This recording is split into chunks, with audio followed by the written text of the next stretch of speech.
സ്നേഹിക്കുന്നവർ ഒന്നാവണമെന്നും അവർ ഒരുപാട് കാലം സന്തോഷത്തോടെ ഒന്നിച്ച് ജീവിക്കണമെന്നും ഞാനും ആഗ്രഹിക്കുന്നുണ്ട്.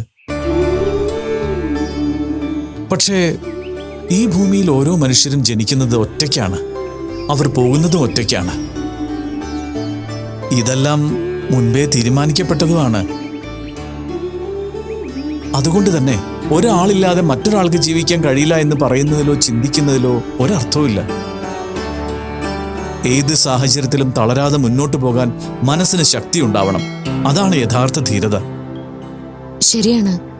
എന്നാലും പ്രണയിക്കുന്നവർക്ക് മനസ്സ് മുഴുവൻ അവരുടെ പ്രിയപ്പെട്ടവരായിരിക്കുമല്ലോ. തീർച്ചയായും. അവരുടെ സ്വപ്നങ്ങളിലും നിറയെ അയാൾ മാത്രമായിരിക്കും. അങ്ങനെയുള്ളപ്പോ അതിലൊരാൾ ഇല്ലാതായ അതെങ്ങനെ സഹിക്കും? ജീവിതത്തിൽ ലാഭങ്ങളും നഷ്ടങ്ങളും എപ്പോ വേണമെങ്കിലും സംഭവിക്കാം മീര. നമ്മുടെ ജീവിതത്തിൽ നിന്ന് നമുക്ക് പ്രിയപ്പെട്ടവർ നമ്മളെ വിട്ടു പോകുന്നത് ഒരു മുന്നറിയിപ്പുമില്ലാതെയായിരിക്കും. അത് ആരായാലും സഹിച്ചേ പറ്റൂ. വിധി ചിലപ്പോ നമ്മളോടങ്ങനെ ക്രൂരമായിട്ട് പെരുമാറും. അതെനിക്കറിയാം. സ്നേഹിച്ച് കൊതിതീരും മുമ്പേ എനിക്ക് അമ്മയെ നഷ്ടപ്പെട്ടത് സഹിക്കാൻ വയ്യാത്ത കാര്യമായിരുന്നു. അതിൽ നിന്ന് കരകയറാൻ തന്നെ ഞാൻ എത്രയോ ദിവസം എടുത്തതാ. അങ്ങനെയാണ് മീര ജീവിതം. സൂരജിന്റെ കാര്യത്തിൽ വലിയ ടെൻഷനൊന്നും വേണ്ട. അല്ലെങ്കിലും ഭാവിയിൽ അങ്ങനെ സംഭവിക്കുമോ ഇങ്ങനെ സംഭവിക്കുമോ എന്നെല്ലാം ചിന്തിച്ച് വിഷമിക്കുന്നതിൽ എന്തർത്ഥമുള്ളത്? ചിന്തകളെ നിയന്ത്രിക്കാനും നിരീക്ഷിക്കാനും പഠിക്കുക. മനസ്സിനെ ശാന്തമായി നിർത്തുക. അതാണ് വേണ്ടത്. അതാണ് ഏറ്റവും നല്ലത്.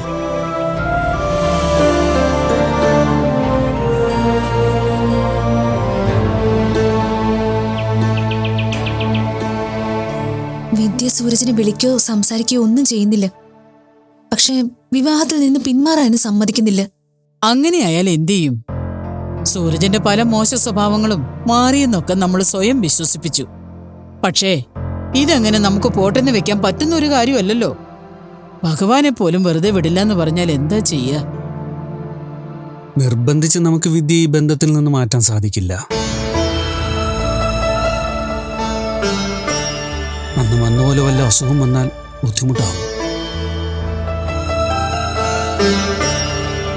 പതിയെ പതിയെ എല്ലാവരും സംസാരിച്ച് വിദ്യയുടെ മനസ്സ് മാറ്റിയെടുക്കണം. അതെ, ഭഗവാനെ എടുത്ത് വിൽക്കാൻ ശ്രമിച്ച ഒരാളെ ഈ വീട്ടിലെ മരുമകനായി സങ്കല്പിക്കാൻ എനിക്ക് പറ്റുന്നില്ല. അത്ര പെട്ടെന്നൊന്നും വിദ്യയുടെ മനസ്സ് മാറാൻ സാധ്യതയില്ലമ്മേ. മായയുടെ സ്ഥാനത്താണ് ബീന ഹരിയുടെ ജീവിതത്തിലേക്ക് വന്നത്. ബീനയ്ക്ക് നമ്മുടെ കുടുംബമായിട്ട് ഒരു ബന്ധവും ഇല്ല, സൂരജനും ഇല്ല. അതാ ആ വിഗ്രഹത്തോട് അവർക്ക് ഭക്തിയോ ബഹുമാനോ ഒന്നും ഇല്ലാതെ പോയത്. നമ്മുടെ തറവാട്ടിലെ ആരെങ്കിലും ആയിരുന്നെങ്കിൽ ഇത്ര ഒരു കാര്യം ചെയ്യാൻ ധൈര്യം ഉണ്ടാവുമായിരുന്നു. സ്വന്തം മനസ്സ് അതിന് സമ്മതിക്കുമായിരുന്നു. ഇല്ല, ആരും അങ്ങനെ ചെയ്യില്ലമ്മേ. അപ്പോ ഇനി ഒന്നും ആലോചിക്കണ്ട, വിദ്യയെ കാര്യം പറഞ്ഞ് മനസ്സിലാക്കുക. അവൾക്ക് മനസ്സിലാവഞ്ഞിട്ടല്ലോ, അംഗീകരിക്കാത്തതല്ലേ പ്രശ്നം. ഒരു സാഹചര്യം വരുമ്പോ ഞാൻ സംസാരിച്ചു നോക്കാം. ഭഗവാന്റെ കാര്യത്തിൽ ഒരു വിട്ടുവീഴ്ചയ്ക്കും ഞാൻ തയ്യാറല്ല. ശുദ്ധമല്ലാത്ത മനസ്സോടെ ആ വിഗ്രഹത്തിൽ തൊട്ടവരാരും നേരെ ചൊവ്വേ ജീവിച്ച ചരിത്രമില്ല. അവൻ ചെയ്ത തെറ്റിന്റെ ആവും ബസ് അപകടവും കാണാതെ പോകലും എല്ലാം ഉണ്ടായത്. ജീവിച്ചിരിപ്പുണ്ടോ മരിച്ചോ എന്നറിയാതെ എല്ലാവരും വിഷമിച്ചു. വിവാഹശേഷമാണ് അങ്ങനെയൊക്കെ സംഭവിച്ചിരുന്നെങ്കിലോ നമ്മൾ എന്തു ചെയ്തേനെ? എനിക്കറിയില്ല എൻ്റെ അമ്മ. ഞാൻ ആദ്യം മുതലേ ഈ വിവാഹത്തിനെതിരായിരുന്നു. പിന്നെ വിദ്യയുടെ അവസ്ഥ കണ്ടിട്ട് എന്റെ മനസ്സിന് മാറ്റം വന്നത്. പക്ഷെ അത് പൂർണ്ണ മനസ്സോടെ ആയിരുന്നില്ല.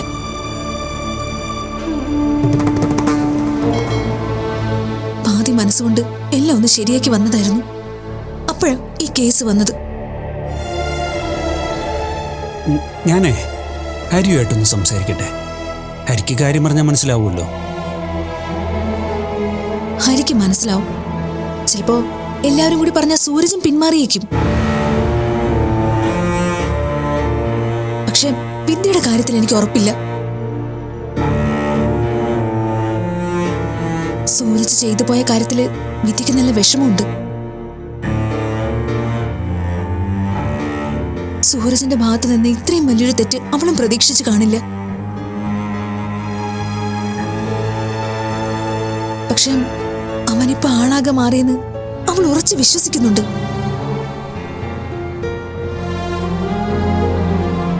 ആ വിശ്വാസം നമുക്ക് അത്ര പെട്ടെന്നൊന്നും മാറ്റാൻ പറ്റില്ല. അത് ഞാനും അംഗീകരിച്ചു. ചിലപ്പോ സൂരജ് മാറിയെന്ന് പറയുന്നതും സത്യമായിരിക്കാം. എന്ന് കരുതി ക്ഷമിക്കാൻ പറ്റാത്ത തെറ്റ് ചെയ്ത ഒരാളെ ന്യായീകരിക്കാനാവില്ല. അവന് വീണ്ടും പഴയ രീതിയിലേക്കാവാൻ വലിയ സമയമൊന്നും വേണ്ടിവരില്ല. ഞാൻ എന്തായാലും ഹരി ഒന്ന് കാണട്ടെ. അത് കഴിഞ്ഞ് എന്താ വേണ്ടതെന്ന് വെച്ചാൽ നമുക്ക് തീരുമാനിക്കാം.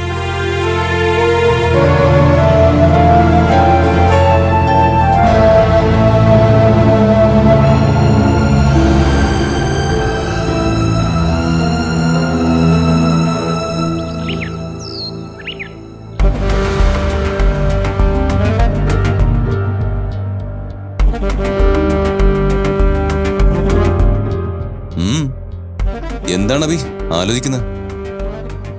എന്ത് വൃത്തിയായിട്ട നിയമങ്ങളല്ലേ നമ്മുടെ നാട്ടില്. ആ, ഈ വീട്ടിലും നാട്ടിലുള്ള ആൾക്കാരുടെ എല്ലാം കുറ്റം കണ്ടെത്തി കഴിഞ്ഞിട്ട് ഇപ്പോ നിയമവ്യവസ്ഥയ്ക്ക് നേരെ ആയോ ആക്രമണം? ഞാൻ പറഞ്ഞതിൽ എന്താ തെറ്റ്? സത്യമല്ലേ? ആദർശ് മീരയും പരസ്പരം പിരിയാൻ തീരുമാനിച്ച് ഒപ്പിട്ട് കൊടുത്തു. എന്നിട്ടും കോടതി എന്താ ഡിവോഴ്സ് അനുവദിക്കാത്തെ? അതെ, ഈ കടയിൽ പോയി സാധനങ്ങൾ വാങ്ങിക്കുന്നത് പോലെ നിസ്സാരമായി നടക്കുന്ന കാര്യങ്ങളല്ല അതൊന്നും. എല്ലാത്തിനും അതിൻ്റെതായ കാലതാമസം ഉണ്ടാവും. അതല്ലേ എനിക്ക് മനസ്സിലാവാത്തത്. ഒന്നിച്ച് ജീവിക്കുന്ന രണ്ട് വ്യക്തികൾക്ക് തുടരാൻ താല്പര്യമില്ലെങ്കിൽ പിന്നെ കോടതിക്ക് എന്താ കുഴപ്പം? വെറുതെ ഓരോ നൂലാമാലകൾ കൊണ്ട് സമയം കളയുന്നത് എന്തിനാ? നിയമങ്ങളും കോടതിയൊക്കെ മനുഷ്യരുടെ നന്മയ്ക്ക് വേണ്ടിയാ, അല്ലാതെ തന്നെ പോലെ ആളുകളെ തമ്മിൽ അകറ്റാൻ വേണ്ടിയിട്ടല്ല. എന്റെ വിഘ്നേഷേട്ടാ, ഒരിക്കലും യോജിക്കാത്തത് ഏശി കെട്ടി വെച്ചിട്ട് ഒരു കാര്യമില്ല. അതെന്തായാലും പൊട്ടിപ്പോവും. അപ്പൊ പിന്നെ കഴിവത് നേരത്തെ അത് ചെയ്യാലോ. സത്യത്തില് തനിക്ക് എന്താ പ്രശ്നം? താൻ നശിപ്പിക്കാൻ നോക്കുന്നത് സ്വന്തം അനുജന്റെ ജീവിതമാ. എന്നാര് പറഞ്ഞു? ഞാൻ എന്റെ അനുജനെ ആ രാക്ഷസിയിൽ നിന്ന് രക്ഷിക്കാനാ നോക്കിയത്. മീരയുടെ കൂടെ കഴിഞ്ഞോ ആദർശം മാത്രമല്ല, ഈ കുടുംബം തന്നെ നശിക്കും. എനിക്ക് തോന്നുന്നതേ ആദർശിന്റെ മീരയുടെ ഇടയിലെ പ്രശ്നം അഭിയാണെന്നാ. താൻ ഓരോന്ന് പറഞ്ഞ ആദർശിന്റെ മനസ്സിൽ മീരയോടുള്ള അകൽച്ച ഉണ്ടാക്കിയത്. അങ്ങനെയാണെങ്കിൽ എന്താ? ആദർശ് കൊച്ചുകുട്ടിയൊന്നും അല്ല. ദേവ ബിൽഡേഴ്സ് പോലുള്ള ഒരു സ്ഥാപനം നിലനിർത്തി കൊണ്ടുപോകുന്ന ആളാ. അവന് സ്വന്തം ജീവിതത്തിലെ ശരിയും തെറ്റും മനസ്സിലാക്കാൻ അറിയാതെ ഇരിക്കുവോ? ചില മനുഷ്യരങ്ങനെയാ. കയ്യിലുള്ളപ്പോ അതെന്താണെങ്കിലും അതിന്റെ മൂല്യം മനസ്സിലാക്കില്ല. എന്നാൽ നഷ്ടപ്പെട്ട് കഴിയുമ്പോ നഷ്ടപ്പെട്ടതോർത്ത് കരയും. അല്ല, നിങ്ങൾക്കിത് എന്തിന്റെ കേടാ? എന്റെ അനുജനാ ആദർശം. അവൻ മീരെ പിരിയുന്നതിനോട് എനിക്കോ എന്റെ വീട്ടുകാർക്കോ പോലും ഇല്ലാത്ത സങ്കടം നിങ്ങൾക്കെന്തിനാ? എനിക്ക് സങ്കടമുണ്ട്. അതിന് കാരണം ഞാനേ ഒരു മനുഷ്യനാ. മീര ആദർശിന് വേണ്ടി ചെയ്ത ഓരോ കാര്യങ്ങളും നേരിൽ കണ്ട നാളെന്ന നിലയില് ഇതൊന്നും കണ്ട് മിണ്ടാതിരിക്കാൻ എന്നെ കൊണ്ട് പറ്റില്ല. നിങ്ങൾ മിണ്ടാതിരിക്കണ്ട, എന്തെങ്കിലുമൊക്കെ കിടന്ന് ചെലച്ചോ. പക്ഷേ അതിനൊന്നും ആരും ഒരു വിലയും തരുന്നില്ല. അത് ശരിയാ. ഈ വീട്ടില് നീ എനിക്ക് തരുന്ന വില എന്താണെന്ന് എനിക്ക് നന്നായിട്ട് അറിയാം. അതിലിപ്പോ എനിക്ക് ഒരു സങ്കടവും ഇല്ല. ഇതൊക്കെ ശീലമായി പോയി. ഓ, എനിക്ക് മിണ്ടാതിരുന്നാ പോരെ. ആവശ്യമില്ലാത്ത കാര്യത്തിൽ എന്തിനാ വെറുതെ കയറി അഭിപ്രായം പറയാൻ പോകുന്നേ? എന്റെ അനുജന്റെ ജീവിതത്തെക്കുറിച്ച് ഓർത്ത് വിഷമിക്കുന്ന നിങ്ങള് സ്വന്തം കുടുംബത്തെക്കുറിച്ച് ഓർക്ക്. നിങ്ങൾക്കില്ല ഒരു സഹോദരി? ഏതോ ഒരുത്തന് പ്രേമിച്ചിറങ്ങിപ്പോയിട്ട് എവിടെയാ എന്താന്ന് തിരക്കിയോ? കൊണ്ടുപോയവൻ ഏത് തരക്കാരനാണെന്ന് പോലും അറിയില്ലല്ലോ. അബി, വേണ്ട, വെറുതെ ആവശ്യമില്ലാത്ത കാര്യങ്ങളൊന്നും വിളിച്ചു പറയണ്ട. നിങ്ങൾക്ക് ഇഷ്ടപ്പെട്ടില്ല അല്ലേ? നിങ്ങളുടെ പെങ്ങളെ കുറിച്ച് ഞാൻ പറയുന്നത് കേൾക്കാൻ നിങ്ങൾക്ക് ബുദ്ധിമുട്ടുണ്ടെങ്കിൽ എന്റെ അനുജനെ കുറിച്ച് നിങ്ങളും പറയണ്ട. നിന്നെ പോലെ കുശുമ്പ് മനസ്സിൽ വെച്ച് ഞാൻ ആദർശിനെ കുറ്റം പറഞ്ഞില്ലല്ലോ. മീരയും ആദർശിനെയും തമ്മിൽ പിരിക്കരുതെന്നല്ലേ ഞാൻ പറഞ്ഞത്. അത് ഞാൻ പറയുന്നത് ആദർശിനോടുള്ള സ്നേഹം കൊണ്ടാ. അത്രയ്ക്ക് നന്മയുള്ള ആളെയാണ് ആദർശ് നീയും ചേർന്ന് ഒഴിവാക്കാൻ ശ്രമിക്കുന്നത്. എനിക്കറിയാത്ത എന്ത് നന്മയെ നിങ്ങൾ മീരയിൽ കണ്ടതെന്ന് എനിക്ക് മനസ്സിലാവുന്നില്ല. എന്റെ മനുഷ്യ, അവൾ ഇവിടെ കാണിച്ചു കൂട്ടിയത് വെറും അഭിനയാ. നന്മയും തിന്മയും തിരിച്ചറിയാൻ പറ്റാത്തതേ തനിക്ക, അല്ലാതെ എനിക്കല്ല. സ്വന്തം സഹോദരനോട് എന്തെങ്കിലും സ്നേഹം തന്റെ മനസ്സിലുണ്ടെങ്കിൽ ഈ ഡിവോഴ്സ് താൻ തടയണം. പറ്റില്ല. ഈ നിമിഷം ഈ നിമിഷം അത് എത്രയും നേരത്തെ നടക്കാനാ ഞാൻ ആഗ്രഹിക്കുന്നത്, പ്രാർത്ഥിക്കുന്നത്. പിന്നൊരു കാര്യം നിങ്ങൾ മറക്കണ്ട, ഇത് എന്റെ വീടാ. എന്റെ ഭർത്താവ് എന്ന ഒറ്റ കാര്യത്തിന്റെ പേരിൽ മാത്രമാ നിങ്ങൾ ഈ വീട്ടിൽ സൂചിച്ച് കഴിയുന്നത്. അതിന്റെ അല്പമെങ്കിലും നന്ദി കാണിക്കണം. അല്ലാതെ ചോറിവിടെയും ഊറവിടെയല്ല കാണിക്കേണ്ടത്. അതെ, എനിക്കറിയാം. ഞാൻ തന്നെ സ്നേഹിച്ച് വിവാഹം കഴിച്ചോടെ എനിക്ക് നഷ്ടമായത് എന്റെ ആത്മാഭിമാനമാണ്. ഓ, അത്രയ്ക്ക് ആത്മാഭിമാനം ഉണ്ടായിരുന്നെങ്കിൽ പൊയ്ക്കാൻ പാടില്ലായിരുന്നോ? ആരും ഇവിടെ പിടിച്ചൊന്നും വച്ചില്ലായിരുന്നല്ലോ.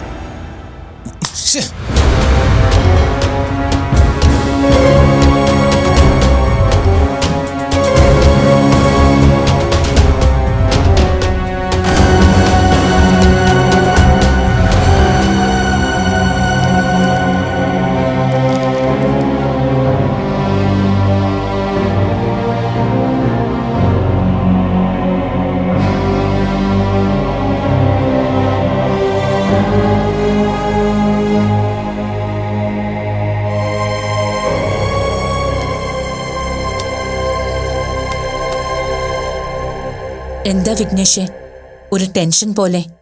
ഹേയ്, ഒന്നുമില്ല ആന്റി. എന്റെ ടെൻഷനും പ്രശ്നങ്ങളും ഞാനായിട്ട് തന്നെ ഉണ്ടാക്കിയതാ. അഭിരാമിയായിട്ട് വഴക്കിട്ടോ? അത് പുതിയ കാര്യമൊന്നുമല്ലല്ലോ.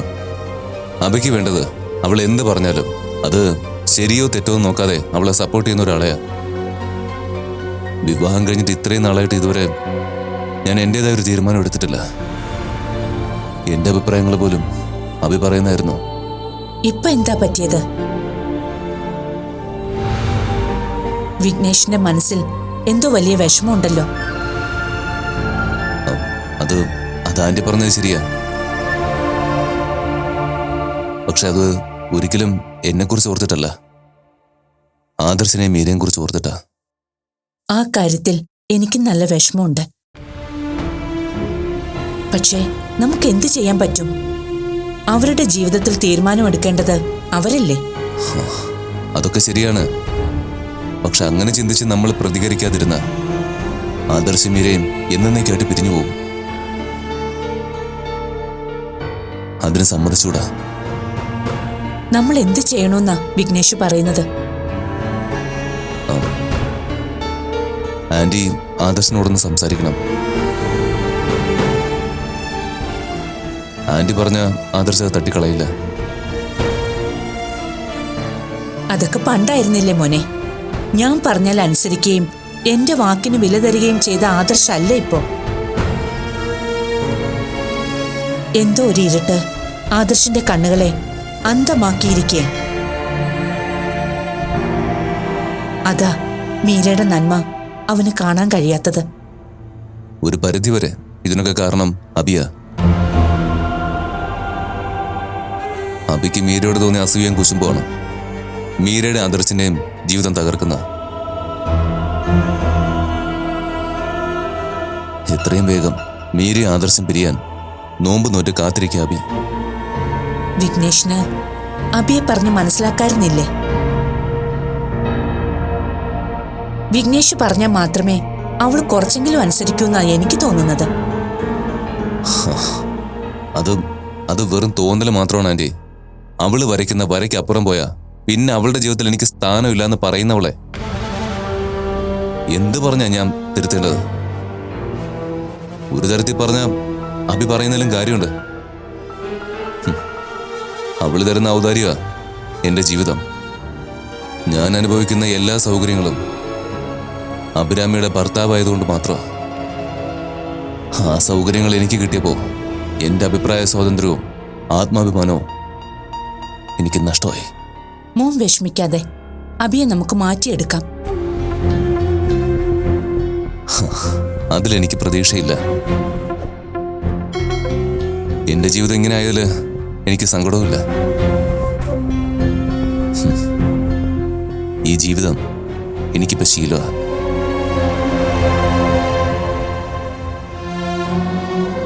പക്ഷേ അങ്ങനെയല്ല മീര ആദർശം. ആദർശനും ഈ കുടുംബത്തിനും കിട്ടാവുന്നതിൽ വെച്ച് ഏറ്റവും നല്ല കുട്ടിയാണ് മീര. ഒരു പുരുഷന് വേണ്ടത് പണവും സ്ഥാനമാനങ്ങളും മാത്രമല്ല, സമാധാനവും സന്തോഷവും. അതിന് ഏറ്റവും അത്യാവശ്യം നമ്മളെ മനസ്സിലാക്കി താങ്ങായി നിൽക്കുന്ന ഭാര്യയാണ്.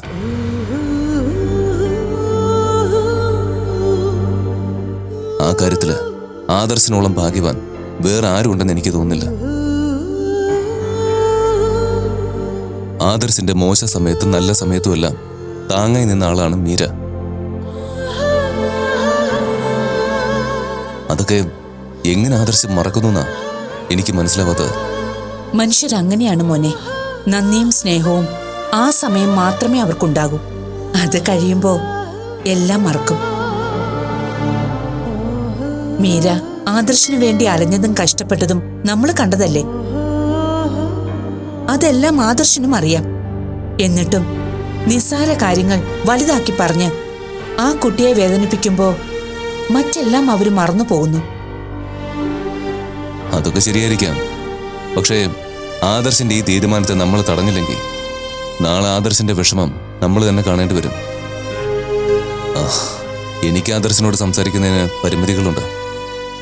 പക്ഷേ ആന്റിക്ക് അതില്ല.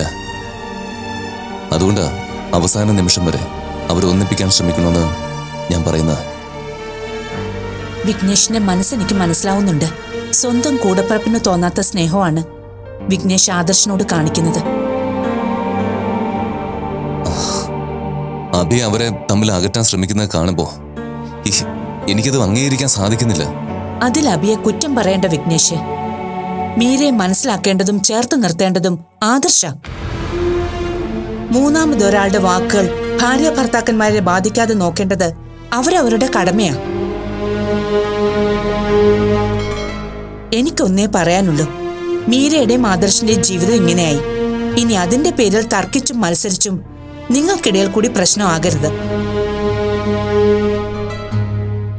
തെറ്റുകുറ്റങ്ങൾ ഉണ്ടാകാം. പരസ്പരം ക്ഷമിച്ചും സഹിച്ചും മുന്നോട്ട് പോണം.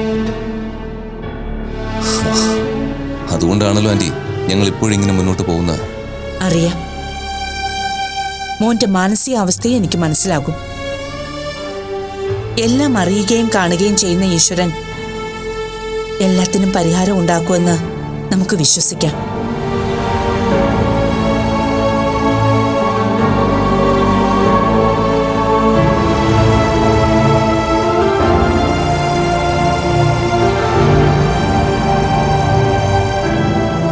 സൂരജെ, നീ ഇവിടെ മൊബൈൽ നോക്കിക്കൊണ്ടിരുന്നു. മനോജെ, ഹരിയേട്ടനെ വിളിച്ചിരുന്നു. എന്തിന്? എന്തോ പറയാനുണ്ടെന്നും പറഞ്ഞാ വിളിച്ചത്. ഹരിയേട്ടൻ കാര്യം ചോദിച്ചപ്പോൾ നേരിട്ട് സംസാരിക്കാന്ന് പറഞ്ഞു. ഹരിയേട്ടനിപ്പോ മനോജിനെ കാണാനാ പോയിരിക്കുന്നത്. ഈ കല്യാണം വേണ്ടെന്ന് പറയാനായിരിക്കും മനോജ് ഹരിയേട്ടനെ വിളിച്ചത്. അങ്ങനെ സംഭവിക്കാനാ വിധിയെങ്കിൽ നമുക്കിപ്പോ എന്ത് ചെയ്യാൻ പറ്റുമോ? നിനക്ക് കുഴപ്പമൊന്നുമില്ലെങ്കിൽ എനിക്കും പ്രശ്നമൊന്നുമില്ല. പക്ഷേ എന്റെ അടുത്ത് ഇങ്ങനെ ജാടയിട്ട് പറഞ്ഞിട്ട് മുറിക്കകത്ത് കയറി കഥ കടച്ചിരുന്ന് കരയരുത്. അങ്ങനെയൊന്നും ഞാൻ ചെയ്യില്ലമ്മേ. എനിക്ക് എൻ്റെ കാര്യത്തിൽ അത്ര ടെൻഷനൊന്നുമില്ല. പക്ഷേ മീരയുടെ കാര്യം എന്താവുമെന്ന് ഓർക്കുമ്പോഴാ നല്ല ടെൻഷൻ. എന്റെ കാര്യത്തിൽ അങ്ങനെ ഒരു ചിന്ത നിങ്ങൾക്കാർക്കും വേണ്ടെന്ന് ഞാൻ എത്ര പ്രാവശ്യം പറഞ്ഞു. അങ്ങനെ പറഞ്ഞാൽ അത് തീരില്ലല്ലോ മീര. മീരയുടെ ജീവിതത്തിന് എന്ത് സംഭവിച്ചാലും അത് ഞങ്ങളെയും ബാധിക്കുന്ന കാര്യമല്ലേ. എന്നെ കാണുമ്പോഴൊക്കെ ഇത് തന്നെ നിങ്ങൾ സംസാരിക്കാൻ തുടങ്ങിയ ഞാൻ ഇനി പുറത്തു വരാതെ മുറി അടച്ചകത്ത് തന്നെ ഇരിക്കും. നിങ്ങൾ രണ്ടുപേരും കണക്കാം. അങ്ങോട്ടും ഇങ്ങോട്ടും ഉപദേശിക്കാനും സഹതപിക്കാനും അറിയാം. പക്ഷേ രണ്ടുപേർക്കും ജീവിക്കാൻ അറിയില്ല. ഒരാൾ കല്യാണം കഴിച്ചിട്ട് പിരിയുന്നു, ഒരാൾ കല്യാണത്തിന് മുൻപേ പിരിയുന്നു. അമ്മ, പിരിയുന്നത് ആരൊക്കെ തമ്മിലാണെങ്കിലും അത് വേദന തന്നെയാണ്. എല്ലാം സ്വയം വരുത്തി വെക്കുന്നതല്ലേ. സൂരജ് വിദ്യയോട് സത്യം പറഞ്ഞതാണെന്നും അത് മറകളില്ലാതെ ജീവിക്കാൻ വേണ്ടിയാണെന്നും വിദ്യയ്ക്ക് മനസ്സിലാവും. ബീനാമ കരുതും പോലെ സൂരജിനെ വിദ്യ വേണ്ടെന്ന് വെക്കൊന്നുമില്ല. അതൊക്കെ മീരയ്ക്ക് വെറുതെ തോന്നുന്നതാ. മനോജ് ഹരിയേട്ടനെ വിളിച്ച് കാണണോന്ന് പറഞ്ഞിരുന്നു. അത് ഈ വിവാഹം വേണ്ടെന്ന് വെച്ചു എന്ന് പറയാനാണെന്ന് എനിക്ക് ഉറപ്പാ.